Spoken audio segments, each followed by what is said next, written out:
नमस्ते। बच्चों का आंगन। शीर्षक असंभव को संभव किया। लेखन मिताली सिंह, बिलासपुर।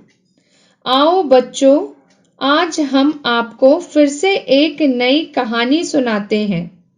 जब भी हम किसी दिव्यांग व्यक्ति को देखते हैं तो उसके लिए हमारे मुंह पर पहला शब्द होता है बेचारा या बेचारी। बच्चों, आज हम जिसकी कहानी सुनाने जा रहे हैं उनका नाम है डॉक्टर मालविका अय्यर।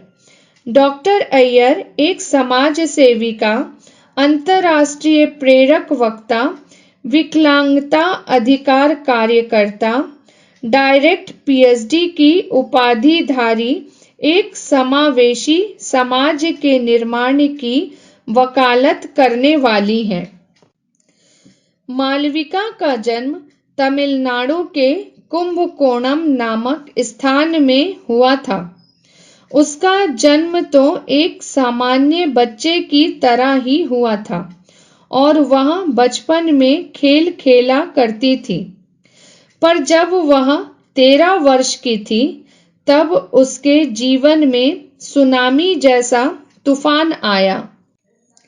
जब उसके पिताजी बीकानेर में थे तब 26 मई 2002 को एक घटना घटी। मालविका अपने घर के गैरेज में अपने जींस के मरम्मत के लिए कुछ ढूंढ रही थी।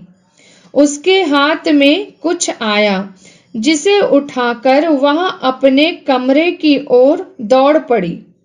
मालविका को यह नहीं पता था कि जिस वस्तु को उसने अपने हाथ में उठाया है वास्तव में वह एक ग्रेनाइट है।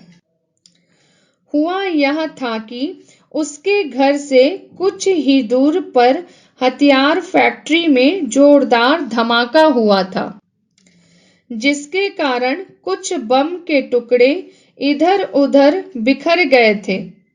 उस ग्रेनाइट के कारण मालविका ने अपने दोनों हाथ खो दिए। इसके अलावा उसको बहुत फ्रैक्चर हो गए थे। उसके मुंह में भी कई सर्जरी करना पड़ा और उसे नर्व पैरालिसिस भी हो गया था।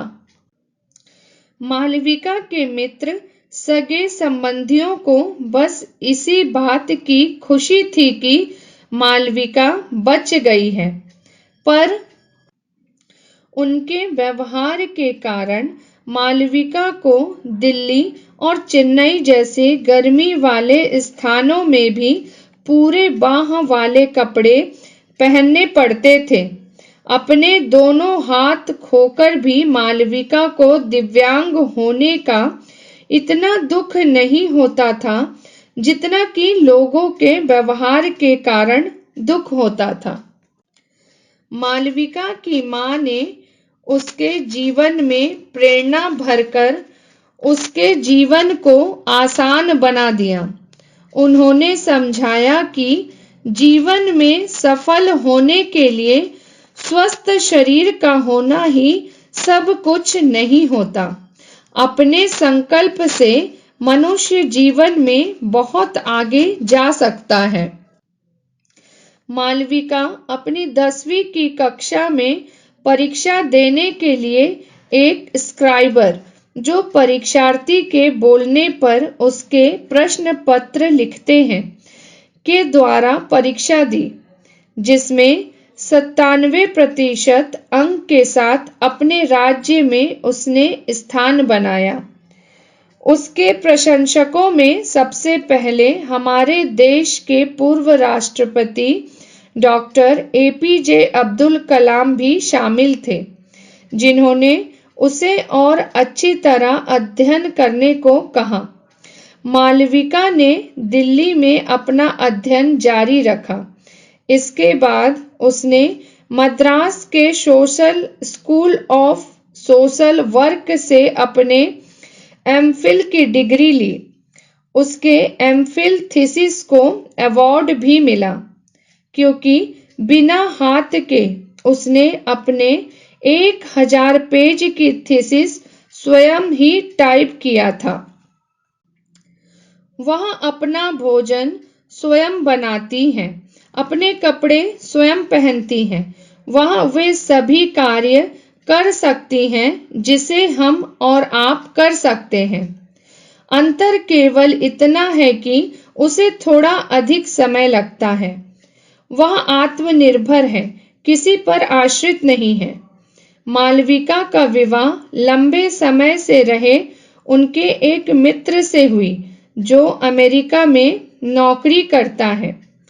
जिस लड़की को लोग बेचारी समझ रहे थे, उस मालविका को अंतर्राष्ट्रीय महिला दिवस के अवसर पर 8 मार्च 2018 को भारत के माननीय राष्ट्रपति रामनाथ कोविंद से महिला सशक्तिकरण में उत्कृष्ट योगदान के लिए महिलाओं का सर्वोच्च नागरिक सम्मान नारी शक्ति पुरस्कार से सम्मानित किया गया।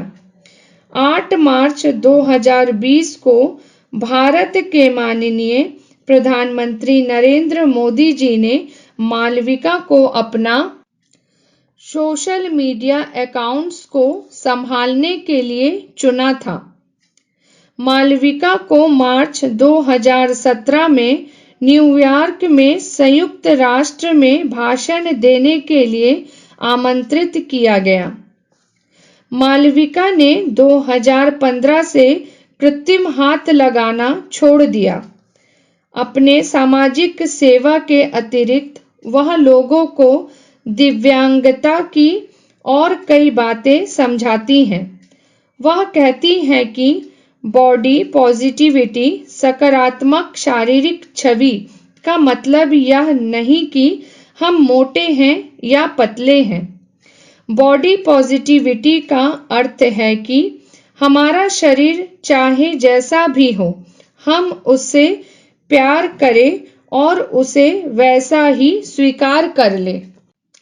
मालविका को घूमने फिरने का, अच्छे कपड़े पहनने का बहुत शौक है, पर उसे यह बिल्कुल पसंद नहीं कि कोई पहली मुलाकात में उसकी दिव्यांगता पर बहुत दुख प्रकट करे। मालविका ने रैंप वॉक भी किया, जहां उसने कार्यक्षमता और शैली के साथ कपड़े डिजाइन करने की आवश्यकता पर बल दिया।